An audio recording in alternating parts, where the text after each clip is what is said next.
Welcome, dear listener, to the Drawing Room Detectives, where shadows stretch behind lace curtains and the quietest souls often see the most. Today's tale takes us far from the comfort of St. Mary Mead and into the velvet-draped corridors of Ashcroft Manor, where a secretive society of collectors has gathered. But when one of their own turns up dead, only Miss Marple, with her gentle wit and razor-sharp eye, can see the truth hiding among the trinkets. Before we begin, make yourself comfortable, brew a cup of tea, settle into your favourite chair, and do tell us in the comments, where in the world are you listening from? Now, let the mystery unfold. Chapter 1. A Curious Invitation. It was on a Thursday morning in late spring that Miss Jane Marple sat at her writing desk in St. Mary Mead, her blue teacup steaming gently beside her when the post arrived. The sun filtered gently through the lace curtains, and the scent of lilacs crept in from the garden. Life, at that hour, moved with dependable calm. Garden gossip, the clatter of the milk cart, the slight tick of the mantel clock. Among the usual envelopes, charity appeals, a circular for ladies' undergarments, and a terse note from her niece Raymond's wife about a visit postponed, was a cream-coloured envelope, thick and slightly perfumed, addressed in a tight, masculine hand. The return address read simply, Ashcroft Manor, Dorset. With the careful precision she applied to all things, Miss Marple slid the paper knife along the fold and drew out the letter. My dear Miss Marple, it has been many years, but I trust your memory is still as impeccable as your instincts. I am hosting a private gathering at Ashcroft Manor, an intimate retreat for those with a taste for the rare and unusual. We are a society of collectors, and we believe you would find the occasion stimulating. We meet not merely to admire our collections, but to discuss the deeper nature of value, how stories cling to objects, how rarity deceives the eye, and how possession alters the soul. In short, we are those who understand the value behind the value. Should you accept, a car shall collect you on Friday next. Your accommodations will be arranged. No publicity, no fanfare, only curiosity required. Yours sincerely, Oswald de Vere. Miss Marple's brow furrowed slightly as she read the letter again. Oswald de Vere, yes, she remembered him.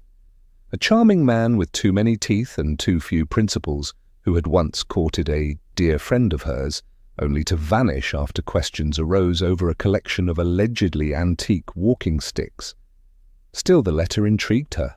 The value behind the value, she murmured aloud. That does sound like something he'd say. She turned the letter over in her hand. There was no hint of what kind of collecting was meant. Coins, clocks, skeletons in closets, all equally likely in her experience. And the tone too carefully composed, as though inviting her to a performance instead of a weekend gathering. She sat back in her chair, watching a sparrow hop along the windowsill. In truth, it had been some time since her last real adventure, though she would never describe it as such. Miss Marple did not chase after mysteries. They came to her as naturally as butter slides off a warm crumpet. But there was something in this invitation, something a bit too deliberate, a bit too cloaked in civility, that suggested not a party, but a puzzle. She reached for her teacup, took a thoughtful sip, and muttered, If it's simply about objects, I can always catch up on my embroidery. But if someone's gone to such lengths to summon me, then I expect I shan't be bored. She opened her small diary and penciled in Friday, Ashcroft Manor in tidy script, underlining it only once. A second underline, after all, would suggest she expected something truly dreadful. As she closed the diary, she glanced once more at the letter. The paper, she now noticed, was unusually heavy, cotton blend, possibly imported, and the handwriting, though neat, trembled ever so slightly on the downstrokes. Miss Marple smiled to herself, rose from her chair, and began preparing a small bag. Just a few essentials, her second-best gloves, 2 modest dresses, and a notebook. One never knew what one might need at a country estate with secrets hiding behind bone china teacups and velvet drapes. By the time she sat down for her early supper of fish pie and boiled carrots, she had already made up her mind. "Yes," she said aloud, folding her napkin carefully. "I think I shall accept Mr. de Vere's invitation. Curiosity, after all, is a very good reason to travel." And with that, Miss Marple's quiet spring gave way to something far less predictable. Chapter 2. Ashcroft Manor. Ashcroft Manor stood like a brooding monument atop the Dorset hills, its stone facade softened by ivy, yet its silhouette oddly stern against the gathering dusk. The long drive up to the house curved through beech woods, where twilight filtered through rustling leaves, casting dappled shadows on the gravel path. Miss Marple, seated primly in the back of the black motor car sent for her, peered out with polite curiosity. She had seen grander homes, certainly, but few that managed such an aura of quiet menace. The driver, a young man with the surly manners of a reformed stable boy, said little. He opened the door for her with only the briefest of nods before retreating without comment. Miss Marple, undeterred, stepped out with her modest suitcase and took in the manor's darkened windows and yawning oak doors. A butler appeared, his black coat buttoned to the chin, face like a polished tombstone. He introduced himself as Simmons and led her through the front hall, which smelled faintly of beeswax, old books and lavender gone slightly sour. The gathering had not yet formally begun, he explained, but the other guests had already arrived and were enjoying aperitifs in the drawing-room. Miss Marple was shown to her chamber first, a handsome second-floor room overlooking the garden maze, with a brass bed, 2 velvet chairs, and wallpaper that had once been cheerful, but now wilted politely in the corners. She unpacked in swift order, brushed a bit of Dorset dust from her skirts, and made her way downstairs, her soft-soled shoes making no sound on the grand staircase. The drawing-room was warm, firelit and crowded, not with guests, but with things. Cases of rare coins gleamed from glass-topped tables. An enormous cabinet of first editions took up an entire wall, their leather bindings as rigid as a battalion on parade. On the mantel sat a bronze Roman bust beside a collection of antique pocket watches, each ticking at its own stubborn rhythm, and the guests, the guests. They were seated or standing in a loose constellation, like planets wary of each other's orbit. Miss Marple, well versed in drawing no undue attention to herself, lingered near a tray of Madeira and observed. Mr. Oswald de Vere, the host, stood in the centre of the room, dressed in a midnight blue smoking jacket and holding court with the air of a ringmaster. His smile was wide, polished, and utterly insincere. "Miss Marple," he said warmly as she entered, "1,000 welcomes. You're among kindred spirits here, I promise you." She nodded and murmured something innocuous, glancing about. To de Vere's right stood Colonel Archibald Prentice, retired, she was told, and deeply devoted to collecting military medals, some of them still with ribbons bloodied from past wars. He had a stentorian voice and spoke of bravery with a certain proprietary pride. Next was Mrs. Sybil Greystone, a woman of formidable width and a fondness for dolls, antique bisque-headed horrors with frozen eyes. She had brought 3 with her, set lovingly in a velvet case beside the hearth. Near the bookshelves stood Mr. Edwin Larch, a narrow-eyed man whose nose seemed permanently wrinkled. He dealt in rare manuscripts and first editions, and took frequent possessive glances at the long shelf where some of his prizes were now on display. Miss Felicity Groves, a meek, bird-like woman with twitching fingers, collected mourning jewellery and Victorian death masks. She rarely spoke, but when she did, her voice was whispery, as if exhumed from her collection. And finally, there was Mr. Roland Stack, a suave, unsettling figure who had brought a case of what he referred to as murderabilia, items from historic crimes. A bloodied handkerchief, a pistol once owned by a notorious highwayman, and what he claimed was a strand of hair from the Ripper's final victim. Miss Marple sipped her Madeira and smiled pleasantly at them all.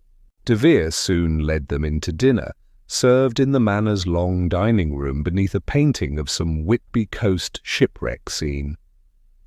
The meal was sumptuous, but Miss Marple paid more attention to the conversation than the courses. It danced around their collections, of course, but never directly. Pride flickered behind their words, but so too did something else. Secrecy, rivalry, even possession in the truest sense. "It's not just about owning a piece," said Mr. Stack, between bites of trout. "It's about provenance, knowing the story, the pain, the life behind it." "Stories are one thing," sniffed Mr. Larch, "but a thing is only valuable if it's verified. Otherwise you may as well collect pebbles." Mrs. Greystone interjected with a tale of how one of her dolls was once owned by a duchess who died tragically in childbirth. Miss Marple watched, quietly appalled but undistracted. She noted how Mr. Larch's fingers twitched when Mr. Stack mentioned a signed edition he once passed up, how Miss Groves's eyes flitted away whenever someone mentioned authenticity, and how Colonel Prentice boasted rather too much of a Crimean medal whose records had conveniently gone missing. After dinner they were encouraged to retire once more to the drawing-room for brandy and what De Vere called private showings. "Do bring something to share," he said with a smirk. "We're all collectors here, after all." Miss Marple feigned a mild headache and asked for her tea to be sent up to her room. She had no antique to offer, unless one counted her quiet mind and its vast archive of village misdeeds. As she took her cup at the writing desk in her bedroom, she glanced out over the dark hedgerows. There was something deeply unnatural about this place, not in the house itself, but in the people who filled it. They treated beauty as a trophy, history as something to be traded, and death. Well, death was a fascination, not a loss. She sighed and folded her hands around the teacup, and with that she turned down the bedclothes and readied herself for what was to come. Chapter 3: The Collector's Code. The next morning arrived shrouded in mist. Ashcroft Manor's heavy curtains parted just enough to allow a pale shaft of light to enter Miss Marple's room, illuminating the faint shimmer of frost on the window panes. She awoke early, as was her custom, and dressed with quiet purpose, her lace collar neatly pinned, and her hat chosen with care. It was blue, with a single tasteful ribbon, which suggested alertness without pretension. Downstairs, breakfast was served in a smaller parlour that looked out onto the eastern lawn. A butler, in stiff silence, offered tea, toast, and poached eggs, while the guests trickled in, bleary-eyed and half-distracted. Only Colonel Prentice seemed fully alert, reading the Times with military rigidity and stabbing at his kippers with solemn authority. Miss Marple selected a modest portion of marmalade toast and sat near the window, watching the others closely. There was an odd tension in the room, not open hostility, but something quieter. Cautious glances, tight smiles, as though each guest were unsure if the previous night's brandy-fueled remarks had crossed a line. "Rather a fog this morning," murmured Miss Groves, pouring a precise amount of milk into her tea. "Difficult to see anything clearly." "I find that helps," murmured Mr. Stack, polishing a silver locket on his sleeve. "Clarity is often an illusion." Before anyone could respond, De Vere appeared, uncharacteristically formal in a pinstripe suit. He stood at the head of the table, hands clasped behind his back. "If I may have your attention," he said smoothly, "today we begin what I like to call the inner circle exchange." Colonel Prentice looked up from his newspaper with narrowed eyes. "Oh, bit soon for that, isn't it?" De Vere smiled. "Not at all. You've all been invited here because you are not merely collectors, you are connoisseurs, the kind who understand our code." He stepped toward the marble fireplace, where a small gilded box sat upon the mantel. Opening it, he revealed a stack of embossed envelopes, each sealed with a red wax insignia, a coiled serpent biting its tail. 1 envelope per person. Inside, a request, a challenge, if you will, an invitation to reveal something from your collection, something personal, something rare, something of significance. He paused. This is not about value in pounds or provenance. This is about the story behind the object. As always, the Society's rules apply. No judgments, no disclosures beyond this room. He began handing out the envelopes one by one. Miss Marple received hers last. "Of course, Miss Marple, as a guest of honour, you're under no obligation to participate, but I suspect you may surprise us all." She took the envelope with a small smile. "I have very little to show, Mr. de Vere, but I find people often reveal more than they intend, even without objects." That earned a light chuckle, though she noticed how Stack's fingers tightened ever so slightly around his own envelope. Back in her room, Miss Marple carefully opened her letter. The paper inside was thick, and the wording precise. "Tell us the story of an object that changed hands more than once, and changed lives each time." She folded it neatly and placed it in her handbag, a clever prompt, and vague enough to provoke reflection or lies. Later that day, the guests reconvened in the library, where a semicircle of chairs faced the hearth. A fire crackled, port and sherry were offered. The atmosphere had shifted, less dinner party, more confessional. Colonel Prentice went first, showing a dented Victoria Cross he claimed once belonged to his great-uncle. His story was stirring and clipped, full of trench smoke and bayonet charges, but Miss Marple noticed how he avoided specific names, and how the medal's engraving had been curiously worn smooth, perhaps by age, or perhaps something more deliberate. Mrs. Greystone followed, presenting a doll said to be carved from shipwreck wood by a grieving father. Her voice trembled with theatrical sorrow, and Miss Marple could not help but notice how the doll's face bore a remarkable resemblance to Mrs. Greystone herself. Mr. Stack's turn came next. He drew a delicate glass vial from his coat and set it on the table. Inside it was a single faded ribbon. "This," he said quietly, "was taken from a scene you may all recognize. The 1912 Rookwood murders, 2 sisters, 1 poisoned, the other found singing to a photograph." A hush fell over the room. Miss Groves looked away, visibly uncomfortable. Colonel Prentice muttered something about bad taste, but de Vere smiled, nodding approvingly. "You understand the power of resonance," he said. "Well done, Stack." And so the parade continued. Stories of swords, diaries, brooches, and broken timepieces, some true, some embroidered. Each guest basked briefly in the limelight, but none of them looked at each other with trust. The gathering had become a theatre of secrets, more guarded than ever. Miss Marple, as expected, declined to present anything. She claimed, modestly, that her collection consisted only of dried lavender and village church programs. "But I do find," she said, as the others glanced at her with half-masked curiosity, "that stories tend to find me, whether I'm collecting or not." That night, as the wind picked up outside and the manor creaked under its own weight, Miss Marple could not sleep. Something gnawed at her.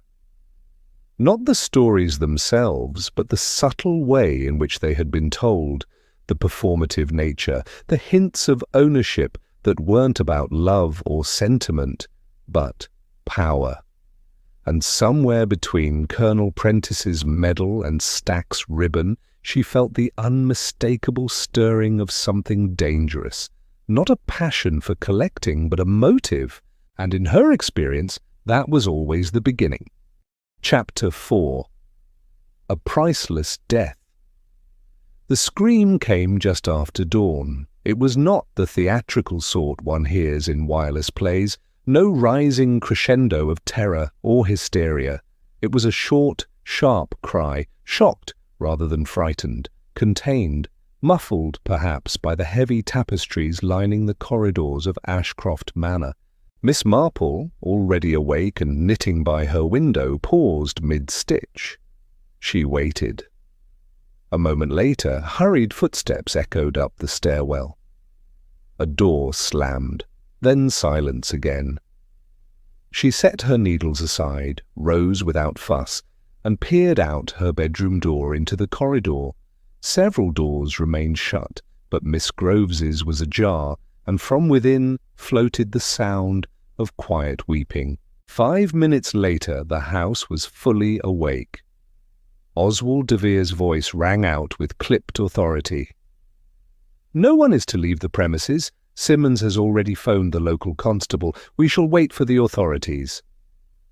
But by then, Miss Marple had already made her own inquiries. The victim was Mr. Hugh Lampson, the taciturn philatelist. He had not appeared at breakfast, and when Miss Groves, who had taken to walking the hallways before breakfast in soft slippers, noticed his door slightly open, she peeked in. He was found slumped at his writing desk, his head bowed as if in thought, but he was quite dead. The doctor arrived not long after, summoned from the village. A brisk, nervous man named Dr. Fielding, who puffed as he examined the body. "Heart, most likely," he muttered. "Collapsed sometime in the night. Natural causes." Miss Marple, who had been permitted a glance around the room, raised one pale eyebrow. Was he in the habit of sleeping with his shoes on? Fielding blinked at her. Pardon?" She gestured delicately toward the corpse. "He's still in his shoes, poor man. I've always thought death came as rather a surprise. Most people don't prepare for it in full dress. Odd, don't you think?" He cleared his throat and looked away. Later, while the rest of the guests gathered in the drawing-room in a kind of murmuring shock, Miss Marple was invited, by nobody in particular, to return to her room. She did so, of course, but not before asking Simmons a quiet question or two. Back in her chamber, she sat at the desk and reviewed what little she had observed. Lamson's desk had been cleared, save for a half-written letter and a space conspicuously free of dust, square, about 4 inches in width. The drawer to the left had been open and hastily shut. She'd seen the telltale scrape of wood on metal. A coffee cup, white china with a gold rim, rested at the far edge of the desk. It had a lipstick mark on it, a dark red shade. Lamson had been quite bald, quite pale, and quite male. As for the missing object, likely a stamp, she guessed, something valuable, something worth killing for. At mid-morning, de Vere called an informal meeting in the library.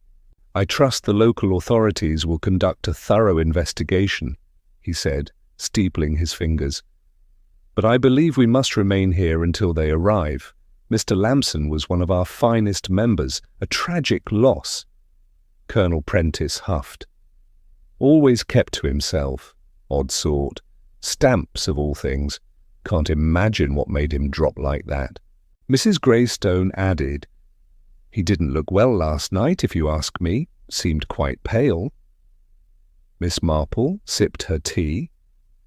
"May I ask," she said gently, "whether Mr. Lamson was in the habit of showing others his collection?" The group hesitated. Mr. Larch was the one to answer. "Good heavens, no, he carried it with him in a locked case. Paranoid, if you ask me. Kept a travel safe in his luggage." Miss Groves nodded. "He said he had something historic, a one-of-a-kind item, but he wouldn't even describe it." Mr. Stack smirked. He was probably bluffing. Miss Marple smiled, but her mind was already turning. The society had rules, yes, but it also had egos, and in this group secrecy was a currency, and Hugh Lamson, quiet, solitary Lamson, had something others wanted. She rose. "Forgive me," she said softly, "but I believe I shall take a short stroll in the rose garden. The air may do me good." As she stepped out into the cold spring morning, the mist rising from the hedges, she glanced back at the stone facade of Ashcroft Manor. Behind one of those windows, someone was already planning what to say to the constable. Someone had poured 2 cups of coffee the night before, and someone had walked away with a stamp they didn't rightfully own. She tightened her shawl. Death, she thought, was a poor collector. It took everything and left only questions behind, and this time she intended to collect the answers. Chapter 5. Portraits and Pretenses. Ashcroft Manor was never truly silent. Even in the wake of death, the halls hummed with whispers. Footsteps softened by thick carpets past doors that stayed closed a moment too long. Conversations were held in corners, eyes darted and chairs shifted uneasily as if their occupants could not quite settle. Miss Marple, however, had settled quite nicely in the blue armchair near the window of the upstairs gallery. She was knitting a modest beige scarf and appeared entirely absorbed in her task. But as with all things Miss Marple did, appearances were not to be trusted. The gallery itself was lined with portraits, oil paintings of long-dead aristocrats and minor notables who had once called Ashcroft Manor their own. The eyes of a mutton-chopped magistrate and a lady with a tragically long neck looked down with indifferent solemnity. But it wasn't the faces she was studying, it was the guests. She had a perfect view of the landing and the main staircase, and from her perch Miss Marple watched as Mr. Edwin Larch passed by for the 3rd time in 10 minutes, his hands in his pockets, his brows drawn close as though working through a difficult equation. "Looking for something, Mr. Larch?" she asked kindly. He jumped slightly. "Oh, Miss Marple. No, just admiring the, collection. Interesting brushwork on the Duke of Carmine there, don't you think?" She gave a non-committal smile, a touch of the dramatic in the background, but yes, quite evocative. He made a vague excuse about finding his misplaced glasses and disappeared down the stairs. Shortly after, Miss Felicity Groves appeared. She tiptoed in, her gloved hands clutched around a tiny notebook. She seemed startled to find anyone else there and offered a nervous curtsy. "Oh, I was just looking for a quiet place to write," she whispered. "For reflection." "Of course, dear," Miss Marple said gently. "Though I believe the drawing-room is quite empty now. A fire and a little tea might help with inspiration." Miss Groves faltered, hesitated, and then gave a nod before retreating. As her footsteps faded, Miss Marple paused her knitting and examined a painting on the far wall. It was not particularly distinguished, an indifferent landscape of moors and fog. But beneath it was a small brass plate that read Ashcroft Manor, 1814, before the expansion. The hallway in the painting was unmistakable, But the corridor itself looked slightly different from its current state. One less window, a different sconce, and a missing alcove. Her fingers stilled. She had been in that corridor earlier that morning, and had felt, quite distinctly, a draught coming from what had appeared to be a solid panel of wall. Interesting. But for now she returned to the matter at hand. That evening, after dinner, a sombre affair with overcooked lamb and undercooked conversation, De Vere announced a temporary suspension of the Collectors' Circle activities. "Until the authorities conclude their inquiries," he said, with polite gravity, "I think it best we refrain from further exchanges." This was met with murmurs of agreement, and more than a little disappointment. It was Colonel Prentice, of all people, who said what many were thinking. Shame, really. Lamson was secretive, yes, but he had good taste, if he really did have that Nova Scotia penny. Well, what a waste. Miss Marple took a sip of her tea. It's curious how quickly some are able to speculate on the contents of a man's safe. Prentice raised an eyebrow. Meaning? "Oh, nothing at all," she said, with a faint smile. "I'm simply fascinated by how collectors seem to know the rarity of things they've never seen. It's almost sixth sense, isn't it?" No one laughed. Later that night, as the guests retreated to their rooms, Miss Marple passed the library and paused. The door was open just a crack. Inside, she saw Mr. Stack standing with his back to the shelves, holding something close to his chest, something flat and rectangular, wrapped in a handkerchief. He noticed her almost at once. "Couldn't sleep," he said smoothly. "Thought I'd do a bit of reading." Stack gave a smile, too wide to be sincere, and made an unhurried exit. But Miss Marple noted the slight tremor in his hand as he passed. Back in her room, she wrote a brief note in her small diary.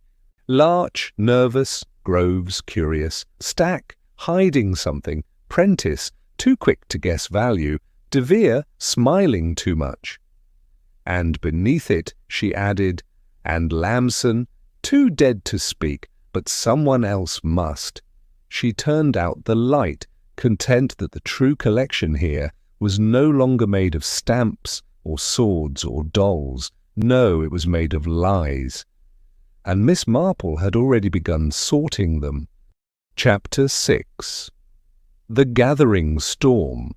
The thunder began some time after midnight, a low, ominous grumble that crept across the moors and curled around the chimneys of Ashcroft Manor like smoke. By morning the rain came in earnest, drumming steadily on the mullioned windows and streaking the leaded glass with rivulets of grey. Miss Marple was the first to notice the strange scent wafting from the breakfast tray. It wasn't unpleasant, just unfamiliar. A faint bitterness in the steam rising from the pot of Assam tea, just enough to wrinkle the nose. She said nothing at first. Observation before proclamation, that was her way. Moments later, the butler Simmons entered the dining room with a deeply troubled look and a quivering silver tray. "Mr. De Vere," he said hoarsely. "Sir, you'd better come with me." The guests looked up from their half-eaten eggs and toast as Oswald De Vere rose with dignified calm and followed Simmons from the room. It was only 10 minutes before the house was in an uproar. Miss Groves shrieked when the news was relayed. De Vere had collapsed in his study moments after drinking his morning tea. Dr. Fielding was called for at once.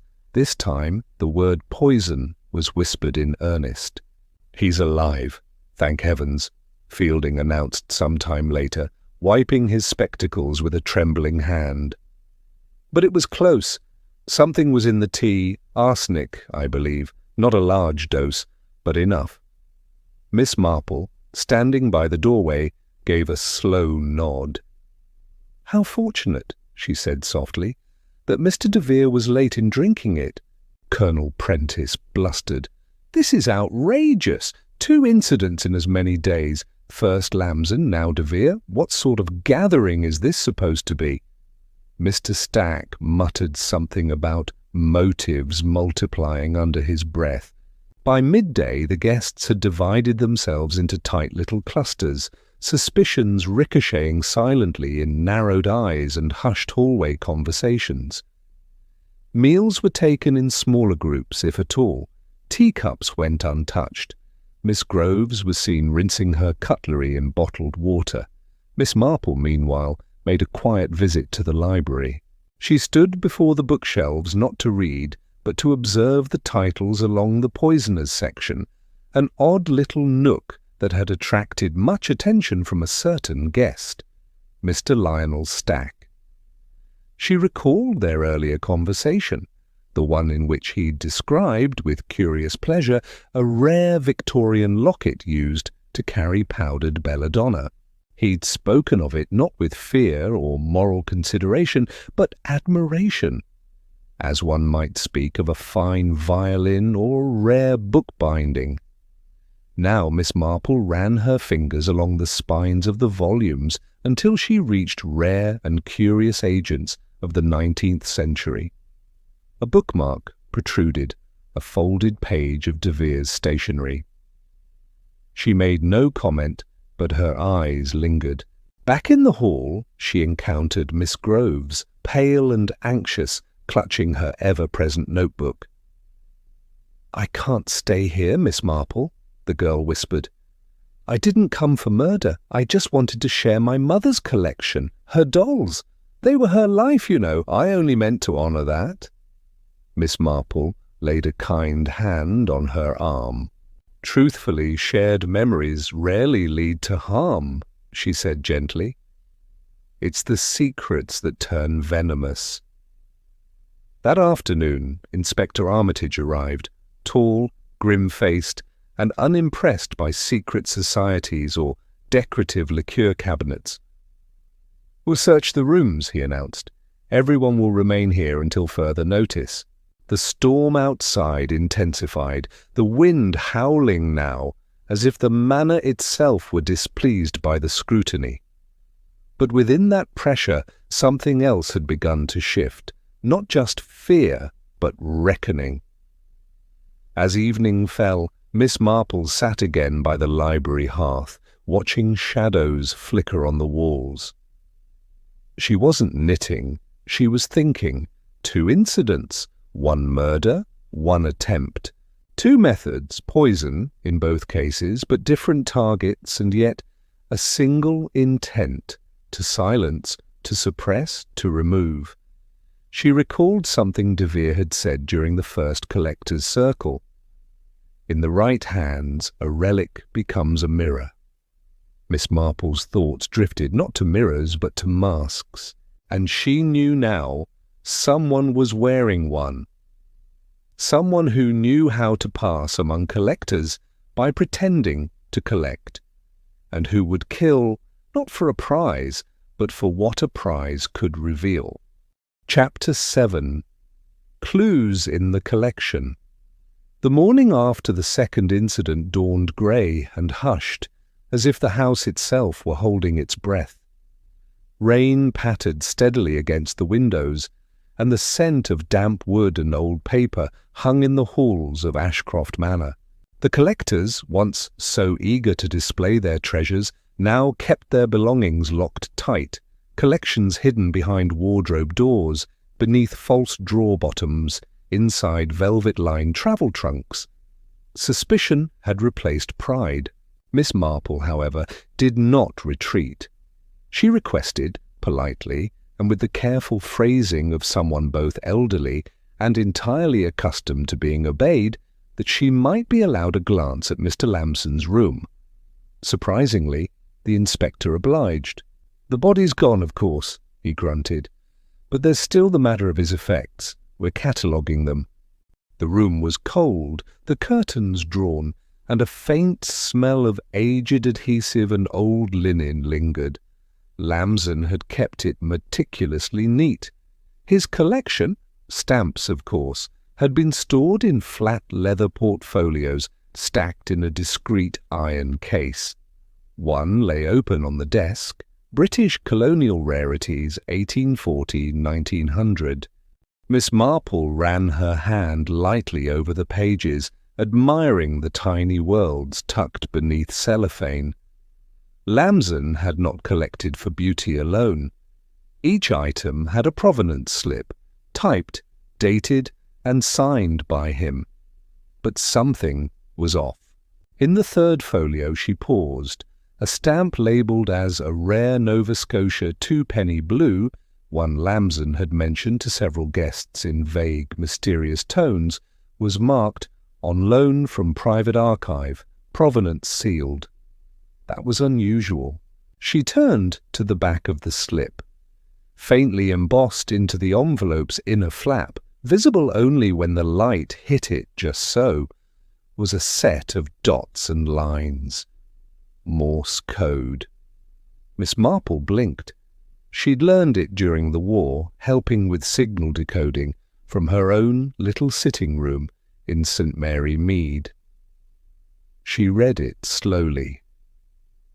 Drawer beneath inkstand, P and L, copy secured. Miss Marple's eyes narrowed. She reached for the inkstand on Lamson's desk and lifted it with care. Beneath was a small drawer, nearly invisible to the eye, with a hidden latch on the underside. It opened with a faint click. Inside was a single envelope, yellowed, brittle.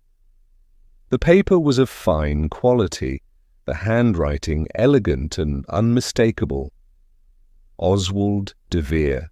She drew the letter out and unfolded it gently.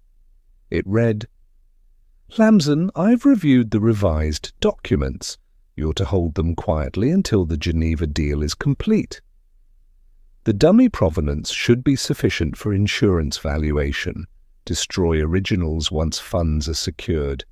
You know how persuasive I can be when crossed." Miss Marple folded it carefully and slid it back into the envelope, eyes calm, thoughts crackling. Forgery, fraud, and blackmail, thinly veiled by the sort of business language that men like de Vere used to dress their crimes. She made no comment to the inspector, but thanked him sweetly for his time. Back in her room she added to her notes, "De Vere forged provenance for false insurance. Lamson threatened to expose him, murder to silence. But then, who tried to poison de Vere?" It didn't add up. De Vere may have had motive to kill Lamson, yes, but who would want de Vere dead? Unless... She glanced at the collection list from the Society's binder, one she'd borrowed earlier. Members had been asked to provide itemized catalogues of their collections for mutual admiration, de Vere had claimed. Next to Lamson's name, she noticed the last item listed, P&L transaction dossier confidential, do not display. Miss Marple stared at those initials. P&L, profit and loss, perhaps, but also Pierce and Lamson, two surnames, an old partnership. She flipped to a forgotten entry under Mrs. Greystone, who'd once been Margaret Pierce, a distant cousin of Lamson's, a collector of old war letters, she claimed. But Miss Marple recalled her odd silence during the previous day's inquiries, and how she'd excused herself during the uproar after the poisoning. A second motive was beginning to take shape. Two motives, possibly. The rain thickened outside. Thunder rolled again in the distance. Miss Marple sat back, eyes closing briefly. The Society had started as a circle of passion and pride, but someone had turned it into a marketplace of secrets, where documents were traded for silence, and threats hid behind wax seals and cataloguing systems, And in the quiet corners of Ashcroft Manor, Miss Marple knew someone else was about to make a very dangerous move. Chapter 8. The Secret Society's Purpose. The storm raged all night, and in the morning Ashcroft Manor looked like a house besieged. The gravel drive was a river of mud, the rose trellis had come loose from the west garden wall, and one of the stone lions guarding the main gate had lost its nose. Within the manor, however, a subtler kind of damage was coming to light. De Vere, though recovering under Dr. Fielding's cautious eye, remained confined to his room. A constable stood watch outside his door at Inspector Armitage's orders. Whether it was for De Vere's protection or to keep him from slipping away was not publicly clarified. Miss Marple, meanwhile, had requested another pot of tea and quietly taken her place in the drawing-room, where several of the society members now huddled in uneasy silence. They watched her with varying degrees of respect, discomfort, and outright wariness. Even Colonel Prentice had stopped blustering. It was in this quiet that Miss Marple began her final stitch-work of suggestion. "I do hope," she said mildly, "that no one will think less of dear Mr. Lambson for his collecting habits. A shame, of course, about his death, but I always found collectors such interesting people." There was a pause. Then Mr. Stack spoke, cautious. "Some said Lambson was too interested. Meddlesome. There were murmurs, of course, even before this gathering." "Were there?" she asked brightly. "About what?" "Well," Miss Groves piped in, eyes flicking to the others. "He kept asking questions, not about our collections exactly, about where things came from, authenticity, paper trails, you know." Miss Marple sipped her tea. "And were those questions unwelcome?" Prentice scowled. He was trying to start trouble, stirring up doubts about provenance. The man once claimed my Crimea medals were replicas. Pure nonsense, of course. "But provenance is a tricky thing, isn't it?" Miss Marple murmured. "So many papers, signatures, seals, and these days, so many clever forgers." The room was still. Someone coughed. Miss Marple continued as if speaking to herself. "And if one were to, say, inflate the value of an item by falsifying its origins and sell it to another collector or claim it on an insurance policy, well, the returns could be considerable." Mr. Stack stiffened. "Are you accusing us of something, Miss Marple?" She looked at him kindly. "Oh, no, not at all. I was merely commenting on human nature.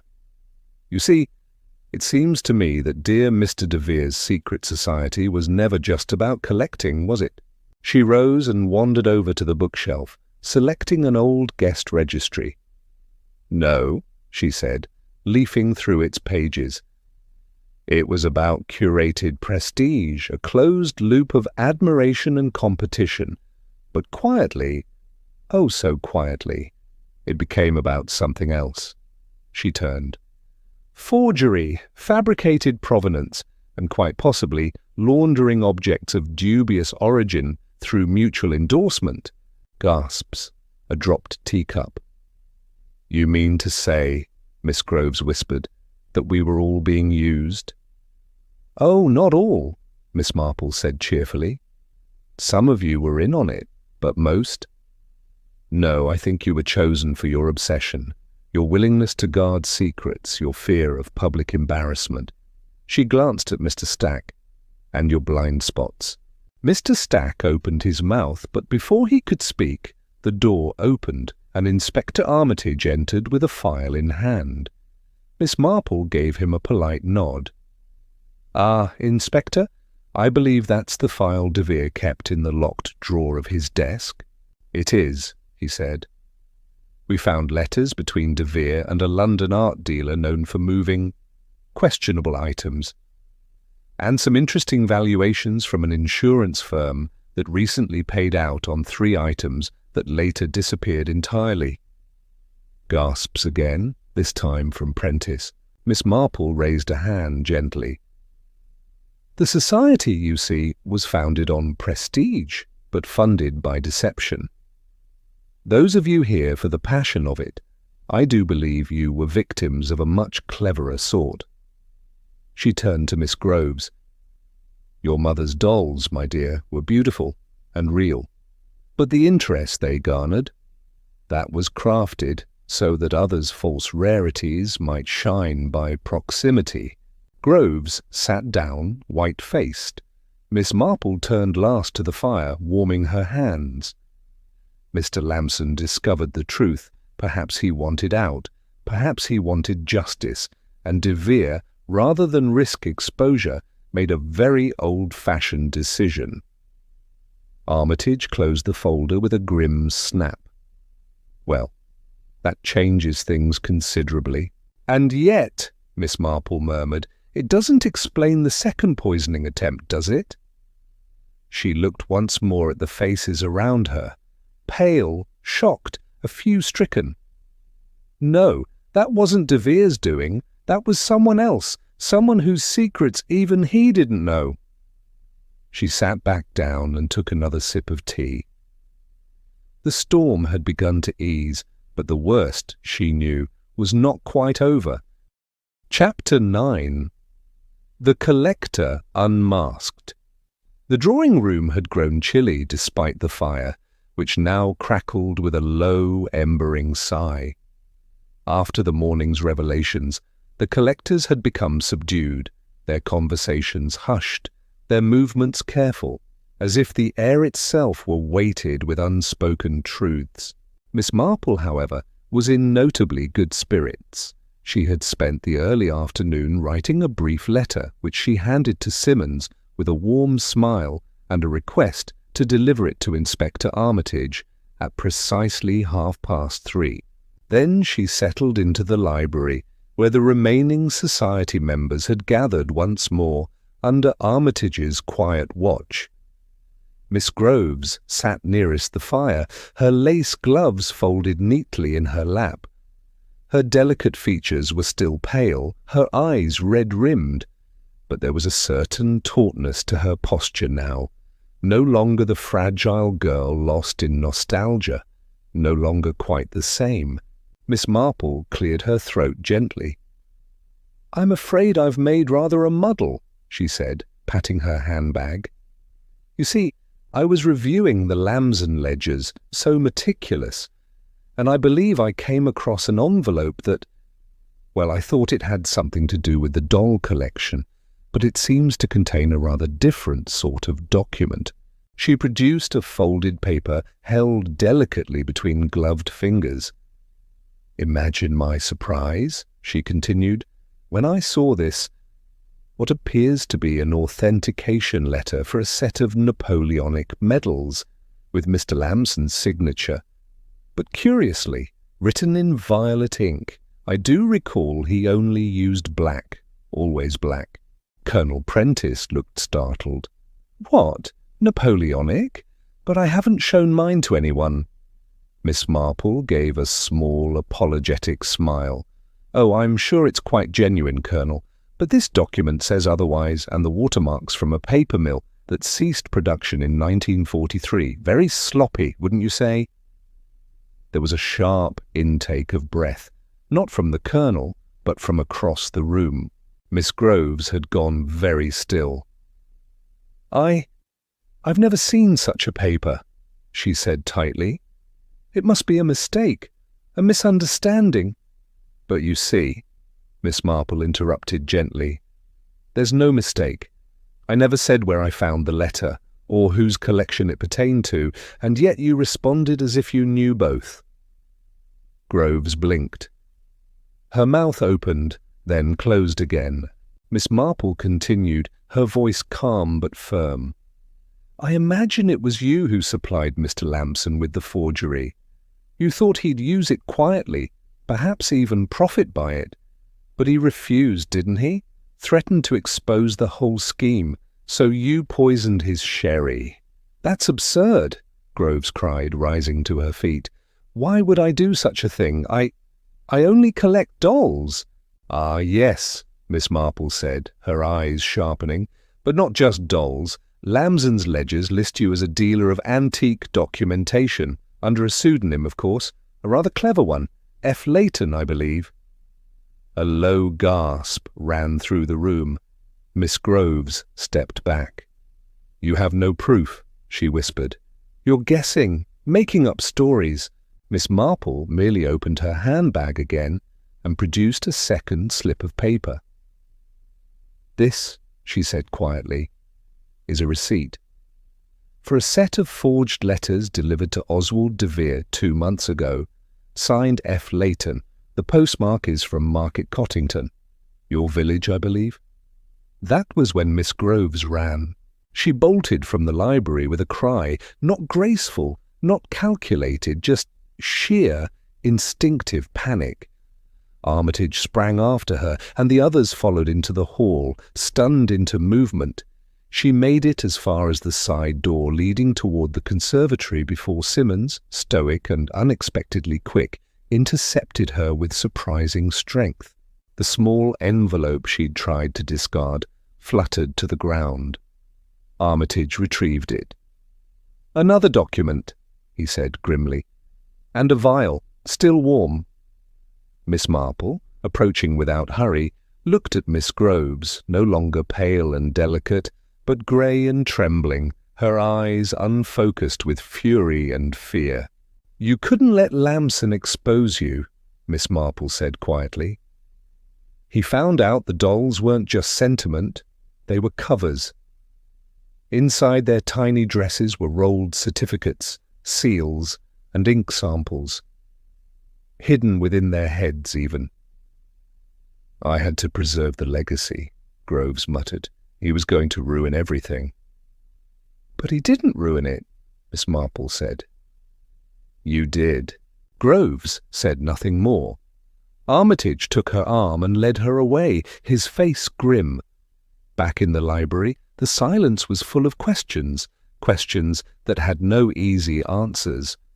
The secret society had been built on prestige, yes, but beneath that it had become something else, a network, a web.